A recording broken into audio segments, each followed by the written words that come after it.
tó ẹ mọ̀ káàbọ̀ sí ilé iṣẹ́ wa ọ̀ ẹ̀yin ìyá mi ẹ̀yin bàbá mi níbikíbi tẹ́ bá ti láǹfààní àti máa gbọ́ wa. Mo kí yín pé títẹ́ fi ń gbọ́ wa kò ní di, bákan náà ojú tẹ́ fi ń rí wa kò tún ní fọ́. Àwa la ó máa wá, ẹ̀yin náà la ó máa bá. Tó ó ti ṣẹlẹ̀ lọ́wọ́lọ́wọ́ báyìí, ó ti ṣẹlẹ̀, miracle has happened again, tó túmọ̀ sí pé Ọlọ́run tún ti ṣe bẹ́bẹ́ fún ọmọ Adéyẹmọ. Ọlọ́run tún ti ṣe bẹ́bẹ́ fún o, Ọlọ́run tún ti yà wá lẹ́nu lórí ọ̀rọ̀ wọn. Bẹ́ẹ̀ ni, nítorí pé good news o, Ọlọ́run tún ti ṣe o, God has done it for Olóyè Adéyẹmọ Igboho ṣá. Ọlọ́run tún ti dójú ti ọ̀kan lára àwọn ọ̀tá Olóyè Adéyẹmọ, Sunday Igboho. Bí gbogbo wa ṣe mọ̀ wípé Igboho ṣá ó jẹ́ ẹ̀dá kan tí Ọlọ́run dìídì dá, tó dẹ̀ jẹ́ wípé bí Ọlọ́run ṣe dá ó tún tì í lẹ́yìn. Ìdí nìyí tó fi jẹ́ pé inú mi kàn máa ń dùn pé mò ń bá àwọn olórí gidi rìn. Inú mi kàn máa ń dùn pé mo láǹfààní láti papọ̀ pẹ̀lú àwọn olóríire. Ẹ wo ọmọ Adéyẹmọ, àjànàkú kọjá mo rí nǹkan fìrí, bàbá bá a bá rìnrìn ká sọ pé a rìnrìn.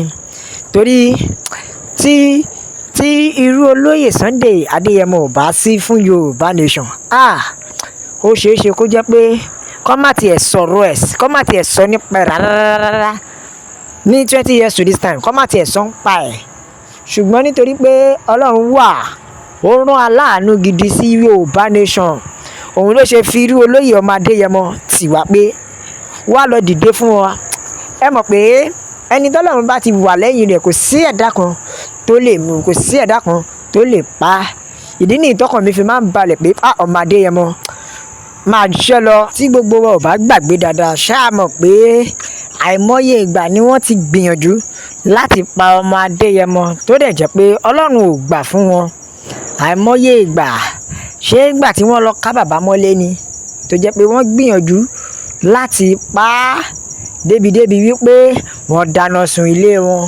Ṣùgbọ́n Ọlọ́run tó ń wà pẹ̀lú ọmọ Adéyẹmọ, òun ni ò jẹ́ káṣírí wọn ó tú, òun ni ò jẹ́ kí ọ̀tá ó rí wọn mú. Lọ́wọ́lọ́wọ́ báyìí Ọlọ́run tún ti gbé wọn borí lára àwọn ọ̀tá wọn. Bí ẹ ò bá gbàgbé dáadáa, ṣé mọ̀ pé wọ́n fi ẹ̀sùn kan bàbá ipò pẹ̀lú ẹ̀sùn ìkówójẹ 1.6 billion, tó lè jẹ́ pé wọ́n máa wá díẹ̀ jáde. Ṣùgbọ́n lọ́wọ́lọ́wọ́ sí Olóyè ọmọ Adéyẹmọ ti jáde pẹ̀lú mímọ́ nínú ara, tó túmọ̀ sí pé wọ́n ti wẹ̀, wọ́n ti yan kọ̀ọ̀kan. Ìdí nìyí tí mo sọ pé ẹni Ọlọ́run rán òun ni ọmọ Adéyẹmọ. Ẹ gbà mí gbọ́, ṣùgbọ́n gbogbo àwọn èèyàn ò gbàgbọ́. Bẹ́ẹ̀ ni o, ìdí nìyí tá fi sọ wípé ẹni tí Ọlọ́run ò pa kò sí ẹ̀dá kan tó lè pa. Igboho kì í ṣe Jésù o, ṣùgbọ́n ẹni tí Jésù wà pẹ̀lú ẹ̀ ni. Bẹ́ẹ̀ ni, ẹni tí Jésù wà pẹ̀lú ẹ̀ tó jẹ́ pé Ọlọ́run support ẹ̀ ní àkàndá ẹ̀dá ni Olóyè Igboho ọmọ Adéyẹmọ. Ìdí nìyí tó fi jẹ́ pé kò sí gbogbo apá tí àwọn ọ̀tá lè sà, kò kí ń mú wọn o, kò dẹ̀ ní mú wọn, nítorí Ọlọ́run wà pẹ̀lú wọn náà ni. Torí pé ẹni Ọlọ́run bá dẹ̀ ti wà pẹ̀lú kò kí ń lárùn kankan lára. Bẹ́ẹ̀ ni o, Yorùbá nation la fẹ́. Ẹ̀yin ìyá mi ẹ̀yin bàbá mi, òmìnira ilẹ̀ Yorùbá òun ló jẹ wá lógún o, nílé lóko lọ́nà lẹ́yìn odi.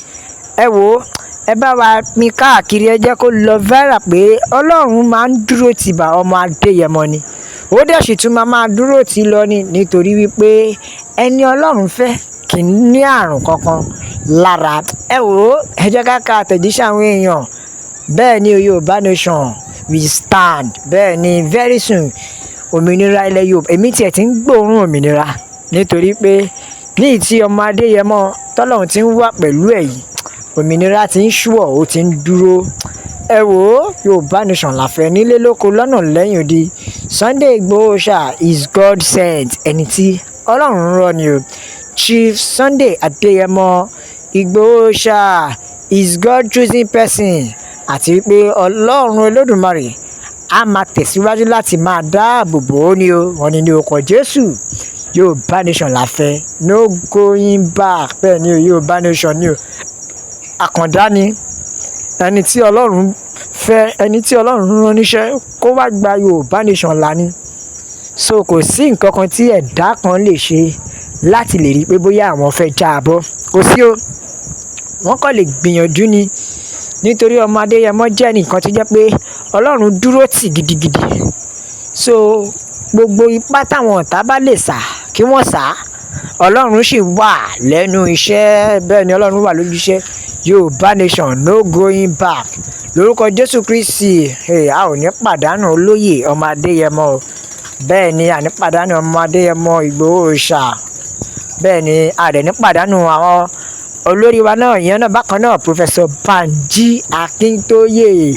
Bàbá kẹ́pẹ́ o, nítorí pé Ọlọ́run ò ní jẹ́ kẹ́ yọ sọnù. Bẹ́ẹ̀ ni àwọn alálẹ̀ yóò gbè wá. Up Yorùbá nation no going back. Bẹ́ẹ̀ ni Igboho ẹni òrìṣà dá ni, ẹni tí òrìṣà tó dá ni wọ́n ń pè ní ẹni òrìṣà dá. Bẹ́ẹ̀ ni o, Yorùbá nation la fẹ́. Aniyikaye one. Another Aniyikaye is a counterfeit. Yorùbá nation no retreat, no surrender. Yorùbá nation now. Bẹ́ẹ̀ ni o, Chief Sunday kò ní fẹ́ kí ẹni tí Ọlọ́run fẹ́ òun lọ́mọ Adéyẹmọ. Bẹ́ẹ̀ ni o, Yorùbá nation òun la fẹ́. Yorùbá nation now, no retreat, no surrender. Do not pray. Yorùbá nation òun ni ọ̀nà àbáyọ. Ẹ wo ìyá mi, bàbá mi, ẹ bá mi like, ẹ share, ẹ subscribe, ẹ tẹ̀ sójú ẹ̀. Ẹ jẹ́ kó yàwó èèyàn nílé lóko lọ́nà lọ́tún lósì pé Yorùbá nation òun nìkan ni ọ̀nà àbáyọ o. Òmìnira ilẹ̀ Yorùbá òun ló jẹ wá lógún. As far as this country dey concern, my people, nothing else o. Na our freedom we want. Give us our freedom. Let everybody go their separate way. Yes, so may they give us our freedom. Make everybody go their separate way. I think that will be better. Torí èyí tí a fojú kó lórílẹ̀‐èdè ti tó, èyí tí wọ́n pa wá ti tó. Ẹ pín orílẹ̀‐èdè, ẹ jẹ́ kó ní kálukú lọ lọ́tọ̀ọ̀tọ̀. Ṣèbí ó ti fi hàn gàdàgbàdà pé 1914 amalgamation ti tán láti bí ọdún mẹ́wàá sẹ́yìn, tó dẹ̀ jẹ́ pé oníkálukú ti nẹ́tọ̀ọ́ láti kúrò ní ìlú láti lọ dá dúró. Kí wá ló dé tí ẹ ò fẹ́ fún wa ní òmìnira wa? Ẹ wo ìyá mi, bàbá mi, ẹ bá mi share, ẹ like, ẹ subscribe, ẹ tẹ̀ sójú ẹ̀, nítorí pé Yorùbá nation òun ni ọ̀nà àbáyọ. La fi ń sọ fún yín pé àgbẹ̀ oníroko títí kó gbàgbé ilé, bó pẹ́ bóyá onílé á relé o. God bless Yorùbá nation.